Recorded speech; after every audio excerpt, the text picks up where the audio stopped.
Hi everyone, this is Josh from Narrate. This past weekend marked the beginning of a new series titled Baggage, a Conversation on Forgiveness. Adam started the series by noting that forgiveness is a radical idea in any era.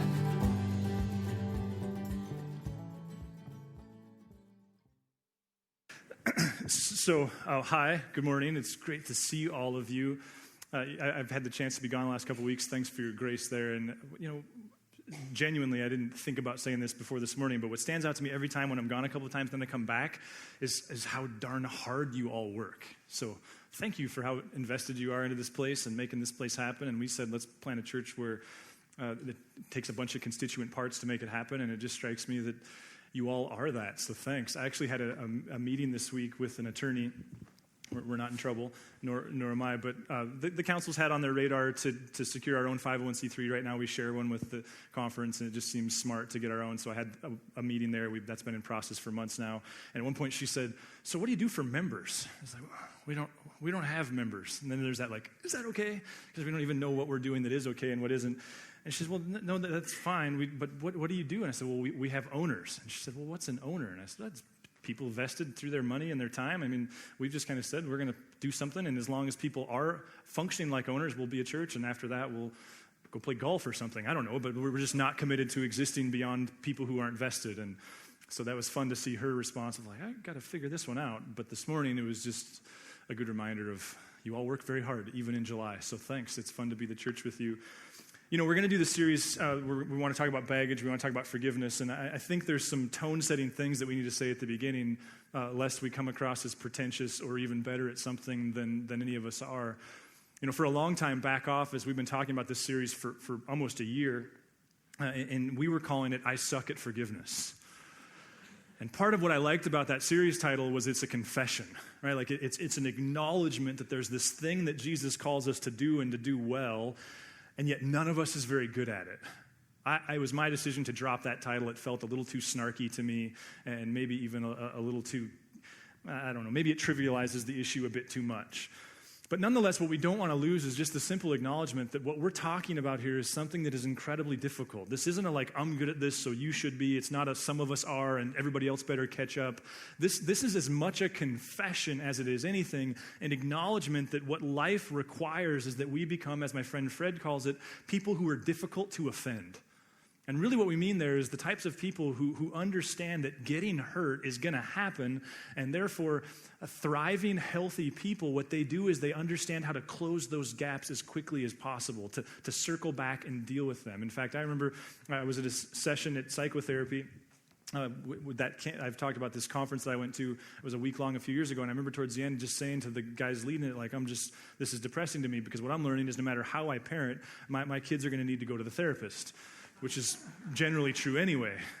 And they said, Adam, that's not what the research says. What the research says is not that kids need perfect parents, but they need parents who have the ability to acknowledge fault and circle back and admit it when that's happened. I think on a more general level, that's true of all relationships, isn't it?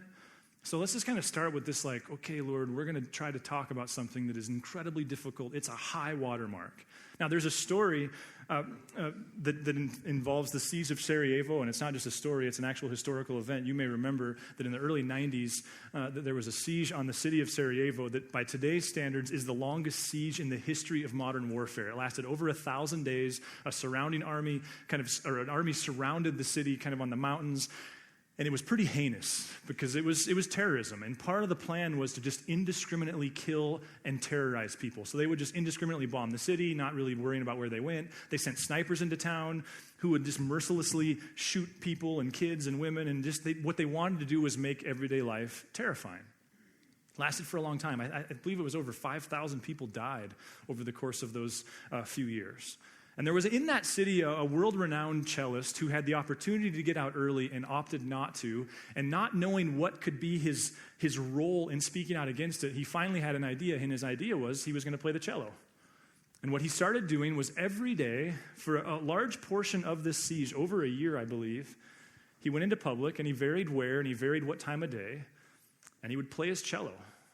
It was his prophetic voice back to this whole thing that was happening, that this is not right. Sometimes at funerals, sometimes on the street, sometimes like this picture in a bombed-out cathedral.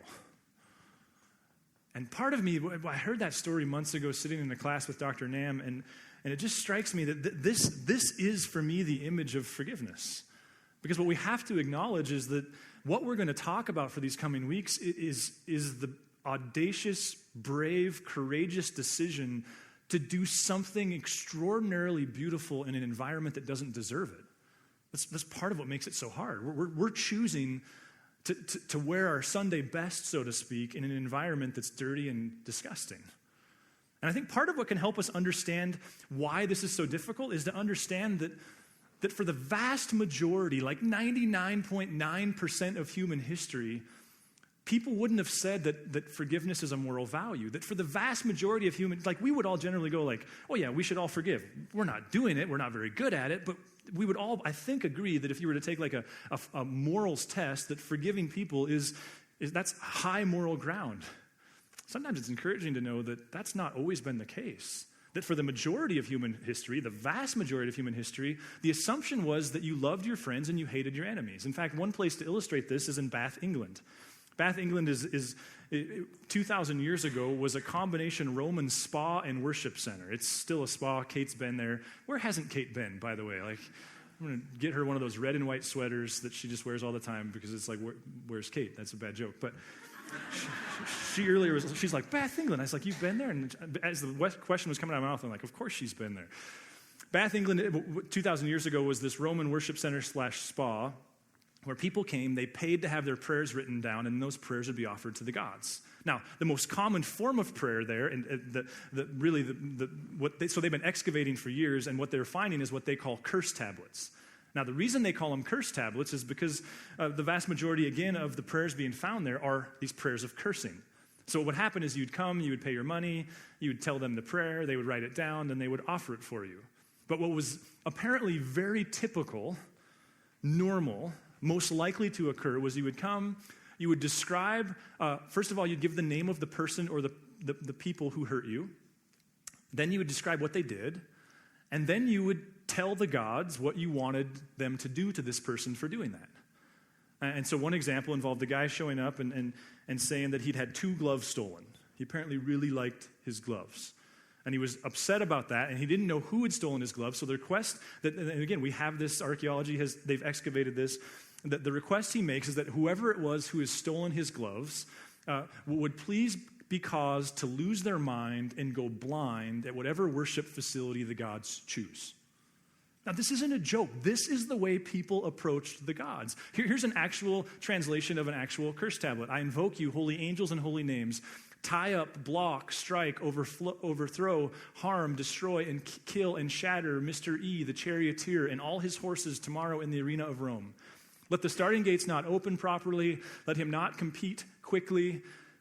Let him not pass. Let him not make the turn properly. Let him not receive the honors. Let him not come from behind and pass, but instead let him collapse. Let him be bound. Let him be broken up. And let him drag behind, both in the early races and the later ones. Now, quickly. I mean, I pray this way about the Cubs every day, but I didn't know that it was, I had no idea it was normal, right? Like, turns out it's not listening, by the way, or it's not working.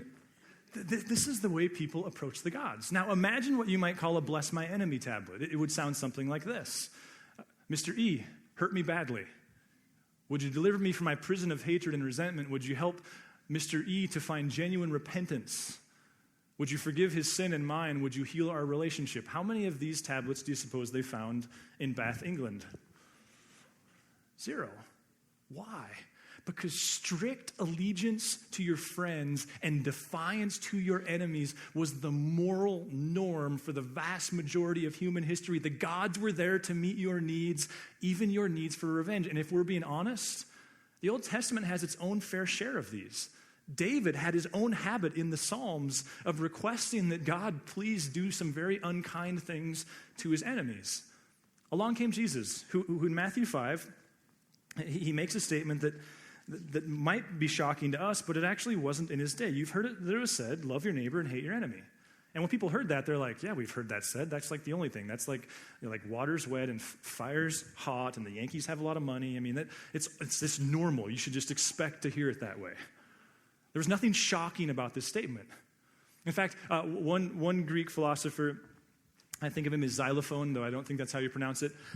He said it this way: a man should give help to his friends and give trouble to his enemies. Cyrus of Persia, a very prominent historical figure in his own right, said this: take note of my last words. This is him on his deathbed. Like parting words to your kids. Here's what he said: if you do good to your friends, you'll be able to punish your enemies.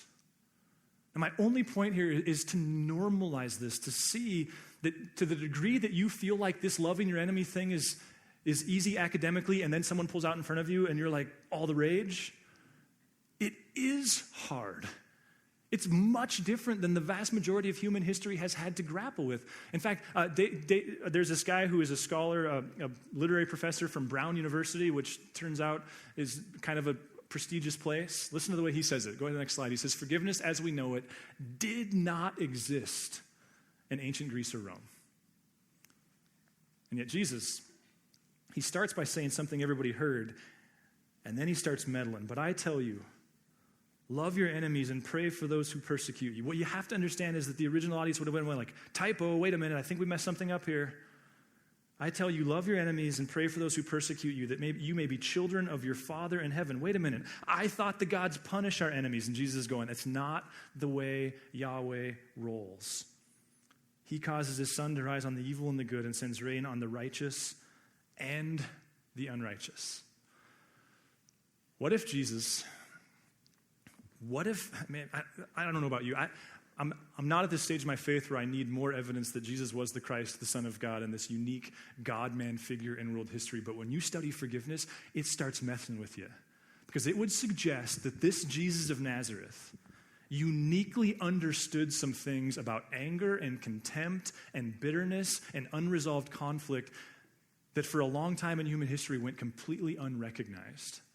That this Jesus seems to begin to suggest, wait a minute, this whole love your friends, hate your enemies, it doesn't make the world work. It's what causes it to not work.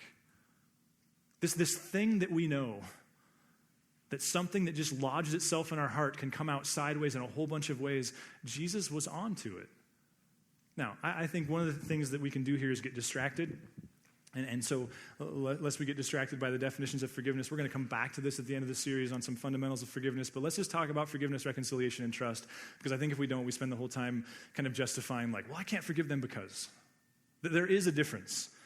Henry Cloud, John Townsend, John Ortberg, to whom I'm indebted this morning, they all do a good job of noting that there's a difference between these three things. Forgiveness, if we're talking about the text and what happens in the text, forgiveness requires only you. Forgiveness, John Ortberg says, is giving up your right to pay somebody back. Forgiveness is not holding somebody in contempt for something they've done. Forgiveness is hard work. I know people who have prayed daily to forgive somebody, and it took in excess of a year before that actually happened. But the point here is you have control over forgiveness because forgiveness only requires you. It's different than reconciliation. Reconciliation requires two sincere parties who want sincere relationship, who are each admitting fault and doing the work of repairing the relationship, which means, clinically, as best I understand it, you can forgive somebody and not be reconciled to them because you can't control reconciliation. And trust is another thing entirely. Trust is based upon merit. Forgiveness is about grace and what somebody doesn't deserve. Trust is about what they've earned. Forgiveness does not mean trusting somebody who's proven themselves untrustworthy. Trusting is something that's earned over time. So we have to recognize the difference. But if we zoom out from there, it would seem that what Jesus is saying is, but I'm calling you to love people. I'm calling you to love those who have asked for your forgiveness, and I'm calling you to love those who haven't. I'm calling you to love those who you've been reconciled to, and I'm calling you to love those that you might never be reconciled to. That was a radical idea. Jesus continues. If you love those who love you, what reward will you get? Are not even tax collectors doing that? And if you greet only your own people, what are you doing more than others? Do not even pagans do that? Now, that pagan isn't a term of derision there. It's just an identification of somebody who has a completely different value system. You ever do that thing where you walk by somebody and in your head you said hi, And then later you realize, like, wait a minute, I don't think words ever left my mouth. Do you ever do that? Or do you ever do that incredible, like, we are, by future generations, going to be known for our eloquence, because what's our greeting? Hey. So deep and authentic. Jesus talks about the greeting thing. What is a greeting? Ever thought about this? I hadn't until Ortberg prompted me. He suggests that a greeting is an acknowledgement of another person and a welcoming of them into your world. Now, in Jesus' day, the greeting that you would have for your friends was Shalom Alecha. It meant like God's peace and God's grace and God's favor be on you. Jesus goes on to say, what he's saying here is that you should want God's grace and favor over your enemies.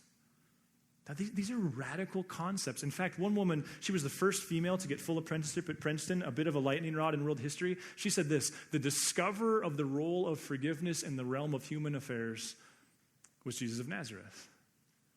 So if nothing else, what I'm hoping to do here is we contrast what is normal every day for the vast majority of human history, and then there's this guy, Jesus, who had some completely different ideas. In fact, one day, he completely messed with his disciples by saying to them, hey, we should go to the other side. Now, other side was geographical. It referred to the other side of the lake. You might imagine looking at the other side of Hauser as you're standing on one side of it. It's kind of the same spot size. I haven't totally compared them, but I've been there. You can look across the Sea of Galilee. You can see what's going on, or you can see the other side. But when Jesus said, let's go to the other side, there was way more than geography going on. The other side referred to the Decapolis. The Decapolis were these 10 Greek cities that the rabbis taught were the result of the 7 cities of Canaan that Joshua was supposed to get rid of resettling. They were these Greek cities that represented everything the Jews weren't for. They celebrated violence, they celebrated greed, they celebrated sexuality in ways that the Jews would have been entirely uncomfortable with. The Decapolis was a place that a good Jew, the general thinking was, you don't go there. Like, you don't go there on vacation, you don't visit there, you stay away from there. It was also the home of 6,000 Roman troops. A legion of Roman troops was there. So it was a reminder that your enemy was just on the other side. Many scholars think that when the prodigal son, the rebellious son, left home, remember, went and hung out and eventually was eating the pig's food, that he went to a city in the Decapolis. That's where you could live those desires out. Jesus says at the end of a busy day, early in his ministry, hey, let's go to the other side. And the disciples didn't like it, but they went along. And when they got there wasn't a crowd of people there waiting for them as they'd become accustomed to in the Galilee. There was one deranged man. Listen to verse 2 of Mark chapter 5, and I'm going to read several here. When Jesus got out of the boat, this is on the other side, a man with an impure spirit came from the tombs to meet him. This man lived in the tombs, and no one could bind him anymore, not even with a chain. For he had often been chained hand and foot, but he tore the chains apart and broke the irons on his feet. No one was strong enough to subdue him. Night and day among the tombs and in the hills, he would cry out and cut himself with stones. When he saw Jesus from a distance, he ran and fell on his knees in front of him. He shouted at the top of his voice, "What do you want with me, Jesus, Son of the Most High God? In God's name, don't torture me." For Jesus had said to him, "Come out of this man, you impure spirit." Then Jesus asked him, "What is your name?" And the man replied, "My name is Legion," he replied, "for we are many." And he begged Jesus again and again to send them out of the area. So you can see there's all kinds of loaded things going on here, not the least of which is this term legion. Like this is you landing in Syria. Jesus is going, hey, let's go to the other side. This isn't just like trivial, we disagree with them, I don't want to go to Wrigley Field. That's not what's going on here at all. This is like your life is in danger because you're suddenly surrounded by your enemy, which maybe that's the same parallel. I'm not sure. This is dangerous. And they're reminded of it by this guy who represents more than just his own circumstance. The story continues. A large herd of pigs was feeding on the nearby hillside.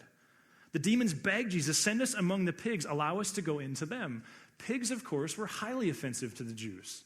They wanted nothing to do with them. They were supposed to stay away from them. The Greek culture used them in their worship. They ate them. They used them as trash compactors. In fact, when archaeologists study this part of the world, they can tell whether it was controlled by Greeks and Romans or if it was controlled by Jews simply by the presence or not of pig bones in the remains, in the artifacts, in the archaeology. There's a lot going on here. Eventually, Jesus delivers the guy. And watch this. Watch what happens after that. And some of you are like, this is dragging. Watch this.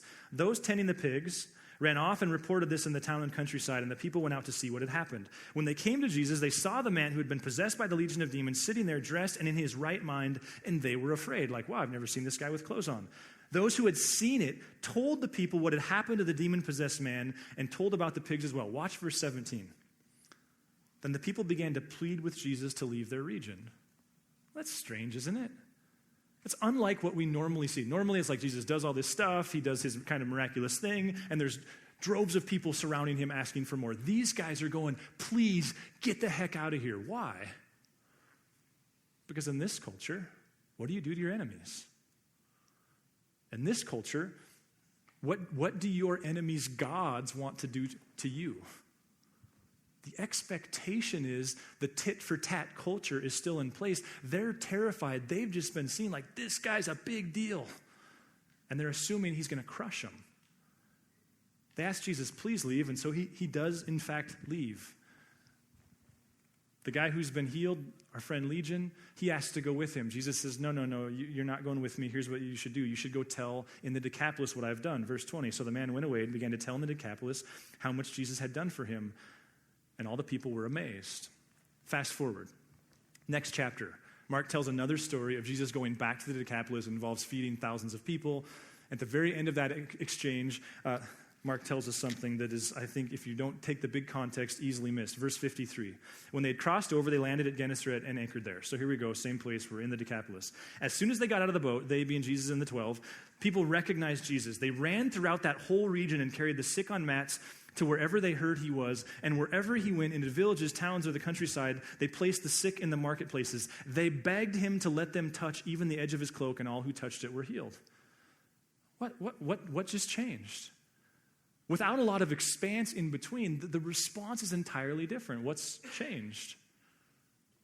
Well, the context really only gives us one answer to that question, and that is somehow this deranged, healed man went and told everybody about Jesus, and they came to the conclusion, this guy might not agree with us religiously, but he'll be kind to us. In fact, he'll heal us. He'll serve us. This doesn't make Jesus a relativist. It doesn't mean that he doesn't have values. He was killed for some very clear values.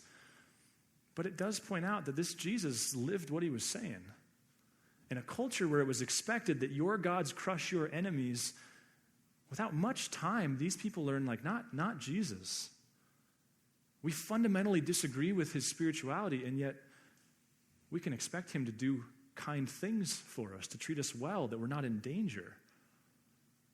See, I think all this could raise this question, which side are you on? Because part of what comes with the confession of this series, isn't it the acknowledgement that we talk about this, and yet it's extraordinarily difficult? And listen, I'm right there with you. Coaching third base, driving a car down the street, competing in business, like we live in this dog-eat-dog competitive world, and I'm not ready to apologize for that. And yet there's a tendency, isn't there, to take up arms far too quickly. There was a study done where these psychiatrists, they wanted to study this whole group, us versus them mentality, and what they chose to do was to study a bunch of elementary-age boys who had just got off the bus at a summer camp. And the thinking was, all these boys come from different parts of the country, or at least different parts of the state. They don't know each other. They don't have allegiance with one another. I mean, there might be a few friendships, but they get off the ground, and there's kind of them. There's no us, them. It's just them. And so what these psychiatrists had in mind to do was, and what they did was they instantly divided them between Group W and Group X. And what they wanted to do was establish a baseline. In other words, before there was any antagonism, before there was any animosity, they wanted to see, how do these two groups who haven't competed against each other yet, or haven't been hurt by one another, or haven't been like, you got to mop the floor and you get to eat like good dinner, none of that stuff's happened. How do they interact? So what they would do is they would take a boy aside and they would say, here's a sum of money, and you need to divide that between Group W and Group X. And of course, he's just arbitrarily been told he's in Group W. What they wanted to see was, what's the baseline? When there's no other antagonism going on, how do they behave? They expected it would be 50-50, 60-40. But guess what? And all the parents of boys said, the experiment blew up in their face. Because right out of the gates, there was this like, well, I'm in this group and they're in that group. Well, these guys get $10 and they get $0. There was no conflict even introduced yet. Why? Because there's this thing that happens, this us versus them. Psychiatrists, one of the way they summarize this is that we have a tendency to inflate the people in our group's good qualities and ignore their negative, and then we do the opposite. We inflate the negative of people who are in the other group, and we deflate the good. Now, who's worse at this than a bunch of well-intentioned Christ followers? I don't know that any group is. In fact, I heard a story of a guy who was walking on the Golden Gate Bridge, saw a woman who was clearly sad and contemplating suicide, and he looked at her and he just felt compelled to walk up to her, and he walked up to her and he just said, hey, before you do anything, I just want you to know, at the very least, God loves you. And she got a tear in her eye. And so he was like, wow, she's sympathetic to this idea of God. And he said, well, what are you? Are you Christian? Are you Jewish? Are you Hindu? What are you? And she said, I'm Christian. He's like, no way, so am I. He said, well, are you Catholic or are you Protestant? She said, I'm Protestant. He's like, no way, so am I. He said, well, what denomination are you part of? And she said, I'm Baptist. He's like, no way, so am I. He said, well, are you Northern Baptist or are you Southern Baptist? She said, I'm Northern Baptist. He's like, you've got to be kidding me, so am I. He said, so let me just be clear. So are you Northern Reformed Baptist or are you are you Northern Progressive Baptist or are you Northern Conservative Baptist? She said, I'm Northern Conservative Baptist. He's like, you got to be kidding me. So am I. He said, so are you Northern Conservative Baptist Reformed or are you Northern Conservative Baptist Fundamentalist? And she said, I'm Northern Conservative Baptist Reformed. He's like, no way. He said, well, so what region are you from? Are you Northern Conservative Fundamentalist Baptist from the Great Lakes region, or are you Northern Conservative Fundamentalist Baptist from the Northeast region? He said, I'm Northern Conservative Fundamentalist Baptist from the Northeast region. He's like, you've got to be kidding me, so am I. He said, so are you Northern Conservative Fundamentalist Baptist from the Northeast region of the Council of 1850, or are you Northern Conservative Fundamentalist Baptist from the Council of 1950? He said, I'm Northern Conservative Fundamentalist Baptist from the Northeast region from the Council of 1950, and he pushed her off the bridge and said, die, heretic.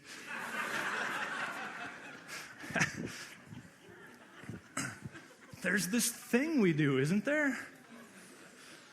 John Ortberg, who's written some thoughtful things on this whole topic, he references a guy named Mislav Volf, which is not a German car. It's actually a very thoughtful man who experienced the siege of Sarajevo. Here's what he says. Mislav Volf, he said, noted that the tendency to exclude the other, which religious leaders in Jesus' day often regarded as great virtue, was regarded by Jesus as great sin. We're talking radical territory here, aren't we? This is tough stuff. Philip Yancey, you may have heard of him. He's this very highly respected, thoughtful Christ follower. I think he lives in Denver, which makes him all the more likable if you ask me. Philip Yancey tells a story in one of his books that I actually researched for the one series we did, the Christian and Politics series we did. You might have heard there was an election last year, so we did this series. He tells a story in there that goes all the way back to 1993. In 1993, he was kind of early in his career, and he purposely avoided the issue of politics. But by 1993, if you place yourself, we as a country were in the second year of Bill Clinton's presidency. And what he observed, what he shares, is that me or what's going on there? It's you, okay. What he observed in 1993 was that there was this thing happening. This is hilarious because this is over 20 years ago now. He said what he observed was that what he called the religious right in this day seemed to be operating under the assumption that their goal was to convert all of the country to their values. Okay, I don't know what's going on, but it's not good. You've got something going on in here. Thanks. Good job, Jeremiah. Nothing like the hot seat. So what he observed was that there was this, so I feel like I got off track there, that well-intentioned right-wing conservative Christians were beginning to interact in the public sphere as though the goal was to make the whole country be Christian and to behave like they were. And so he wanted to write an article, Philip Yancey did, challenging churches that rather than make that the goal, that the goal ought to be learning what it means to live in an increasingly hostile world. And his challenge was really to this whole love your enemy thing, that we should think about what Jesus means by loving our enemies in this kind of public sphere. Well, Christianity Today, which, by the way, is the most respected Christian journal out there, they chose to title his article, because they're also in the business of sales, Why Bill Clinton Isn't the Antichrist. It was a smart move because they sold a lot of magazines, and it was a bit of a controversial thing in its own right. The result was that Philip Yancey's name got brought right to the middle of this conversation, and in 1993, Bill Clinton wanted to bring some evangelical leaders to the White House to understand better why he was being resisted to the degree that he was, and Philip Yancey was among them. Philip talks about sitting there with these 11 other people, listening to Bill Clinton talk, and at the end of it, one of the things he shares Bill Clinton said to them was this. Go ahead to that next slide. He said, I've been in politics long enough to expect criticism and hostility, but I was unprepared for the hatred I get from Christians. Why do Christians hate so much. They left. Philip Yancey went back to his work. He was eventually invited to go back to the White House for a one-on-one magazine interview with Bill Clinton. He did. And he took it upon himself to make that interview about ascertaining how sincere is Bill Clinton in his faith. Now, please, I hope you know me well enough to know I'm about as apolitical as I get. But what he wanted to do, what Philip Yancey decided he wanted to do, is he just wanted to learn about Bill and how he interacts with faith. Because part of the controversy was that Bill has certain values that many Christians were going, well, that contradicts our values. And what Philip Yancey began to learn was that Bill Clinton read his Bible every day. He had for most of his life. That he'd been the member of a Southern Baptist church in Arkansas and had attended every weekend except for his college years. In fact, that church got a lot of pressure from the Southern Baptist Convention because they gave him, that church, the ultimatum of either take Bill Clinton off your membership roll or we're going to take you out of the denomination. They resisted. Philip Yancey sat with Bill Clinton for some time, listened to him talk about his faith. He ultimately published an article, and one of the things he said in there was he said, you don't have to agree with his expression, but he said this: there's really no way to understand Bill Clinton without understanding the sincere role his faith plays in his daily life. He published that. Philip Yancey did. He, in turn, became public enemy number one. Letter and letter after letter came from many Christ followers, questioning his own faith and his own sincerity, saying all kinds of things about him, about Philip. He made his decision that he was going to read them and sit with all of them. It was gross, it was painful, it was ugly, and he summarizes that experience this way. He says this: I got a strong sense for why the world does not automatically associate the word grace with evangelical Christians. I'm not trying to pick on anybody.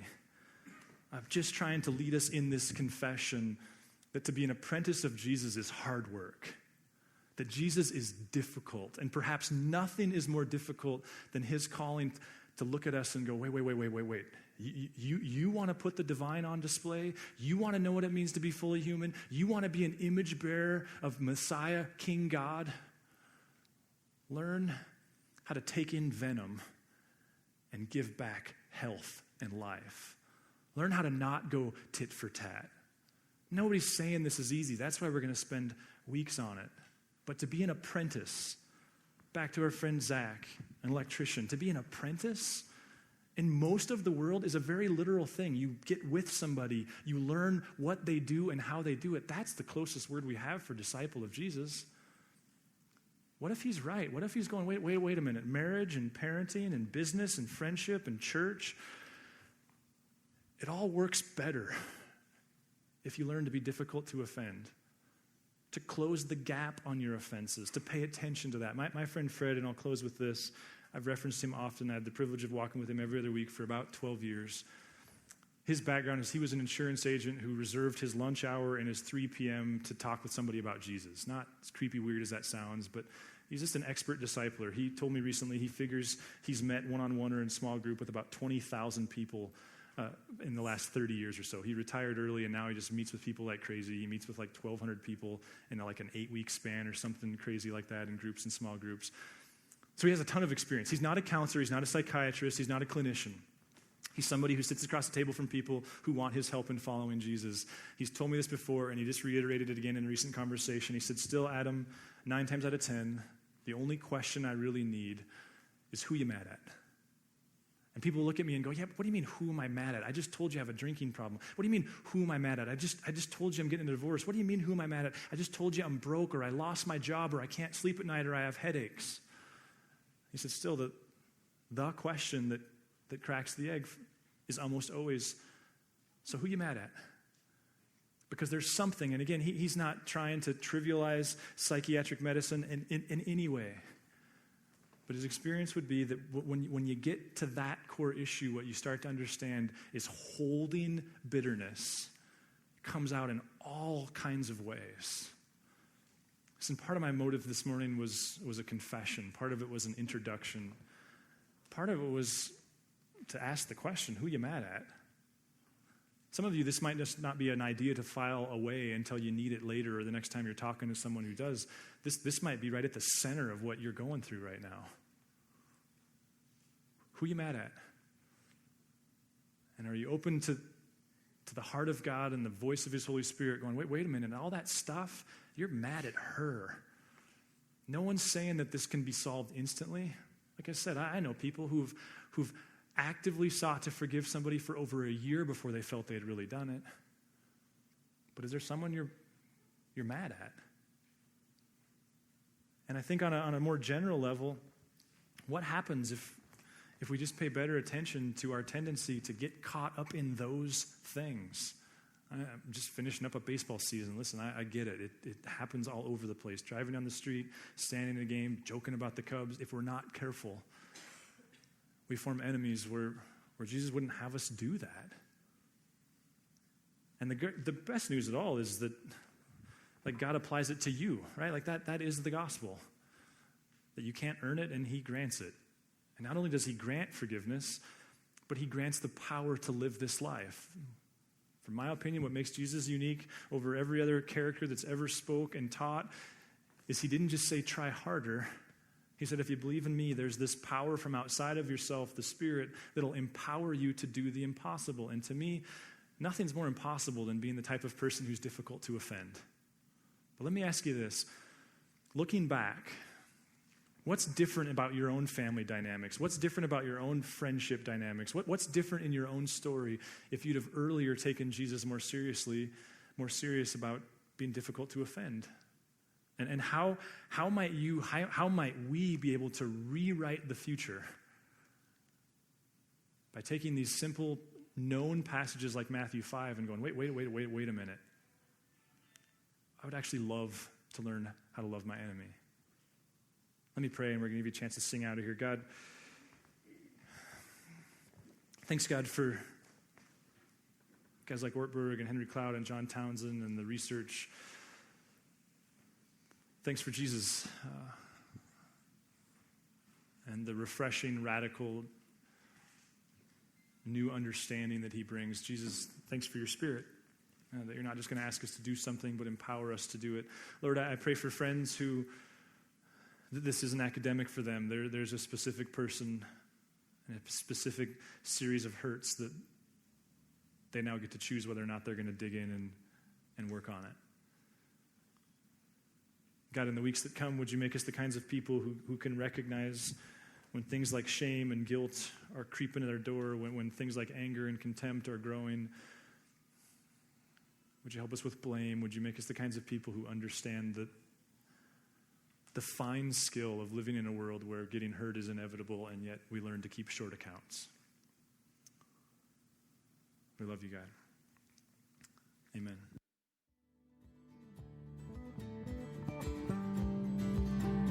If you would like to engage further with Narrate Church, you can find contact information online, www.narratechurch.org. We would love to hear from you.